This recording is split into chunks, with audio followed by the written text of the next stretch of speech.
What is going on, guys? Jason Burke here, Styles Clash for Life, coming at you on YouTube, and today I've got another edition of The Drive-In, where I review recently released movies and tell you guys whether they're worth watching, worth waiting for, or worth skipping altogether. And tonight, I've got another 2020 release, and it is one of the most hyped releases that's come out all year long.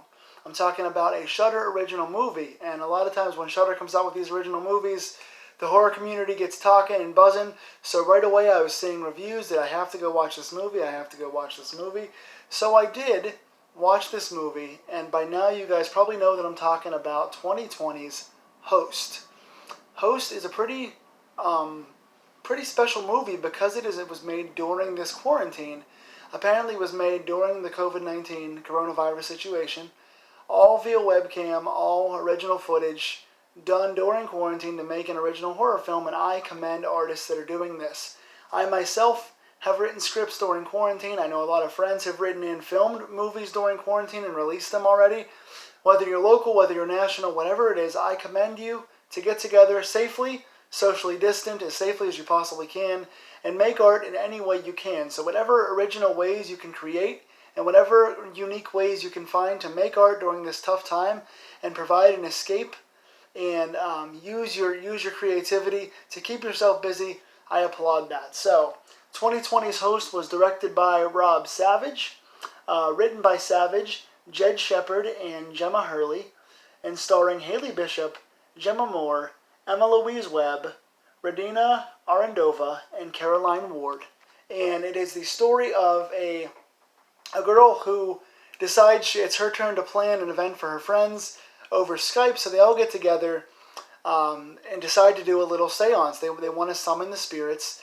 The main character brings on an official, I don't know what you call them, I guess a spirit guide, to have a Skype session where they can summon ghosts and see if they can talk to spirits, and things go horribly wrong and chaos ensues in the style of like a Paranormal Activity.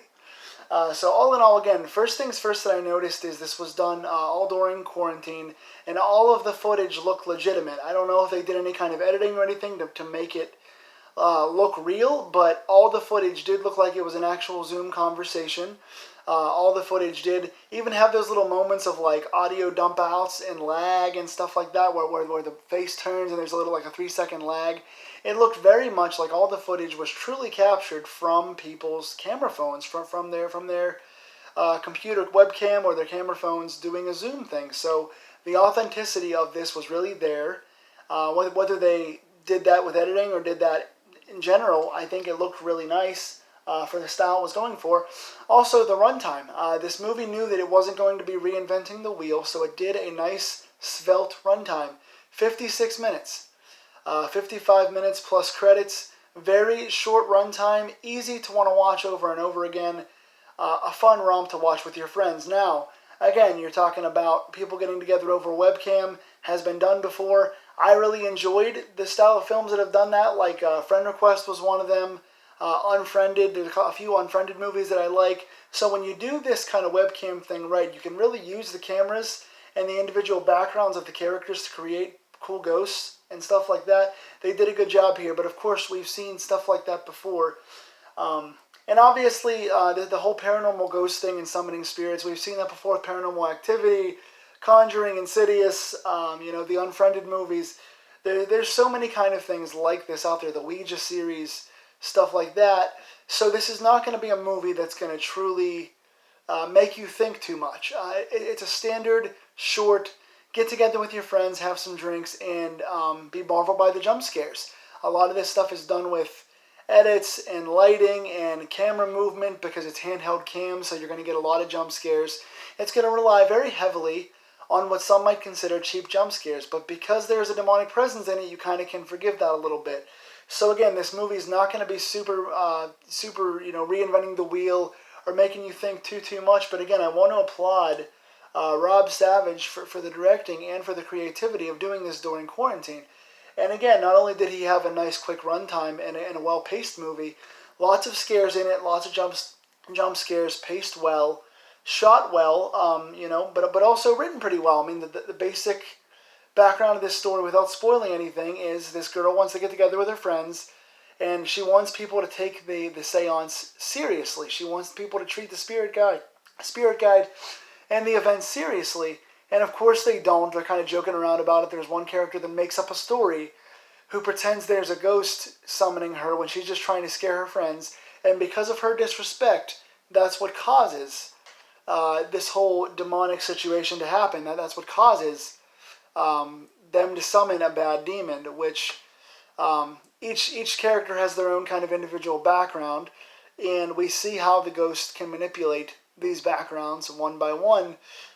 There's some pretty cool visuals in this. Again, for having a minimalist budget, I'm sure, minimalist time, minimalist resources, not being able to have your actors together in the same room, they used a lot of cool tricks with props, some sound props, some physical props, to make the ghost really scary. And there's a couple of times that I really jumped at this demon. They did a nice job of keeping it quiet at times and building tension. When you have something like this, you want to have a cool ghost, you want to have cool prop usage, and you want to have good, quiet sound design to build tension. They did a nice job with that. So, all in all, again, I wouldn't call this a special movie. I wouldn't call this like anything like a 9 out of 10 or anything like that, because we have seen these ghost summoning computer movies before. But I thought what was really cool about it was the acting was really good. I mentioned earlier the 5 main characters. Haley Bishop, Gemma Moore, Emma Louise Webb, Radina Arendova, and Caroline Ward. And I hope I said those names correctly. But I really enjoyed the brief interaction between the 5 of them. You can tell they all seem like friends. They have a good relationship in the story. The characters are written well. The dialogue is written well. So props to the writers and Rob Savage's direction here. And props to their chemistry. Props to the background stories they told in the short time. And props to them legitimately feeling scared, because that makes the audience feel scared. When you get a good jump scare and the characters feel like they're terrified and portray it with their acting well, then it makes the audience feel the same way. So major props in the acting in this to you 5 ladies, as well as the other characters in this as well. So I won't give anything away as far as spoilers go, but you have kind of the basic background of the story. And props again to you guys and any other artists out there that are using their time, in spite of all the stuff we're going through in this crazy world, to channel your frustration, channel your anxieties into creativity, to make a cool horror movie, to make the most out of the least. Thank you for creating, thank you for being artists. I'm going to give this film a solid 7 out of 10. It's a short watch, it's a fun watch, and there are a lot of positives in it. I hope you guys all watch it. I hope there are more quarantine horror films that come out in the near future, and I look forward to seeing what these actors and what director Rob Savage does in the future. So that was my review of Host, 7 out of 10. What did you guys think? Tell me in the comments below if you've seen this movie, and what other films on Shudder and abroad would you like me to review? Tell me in the comments. My friends, stay scared and stay creative. I'll see you soon.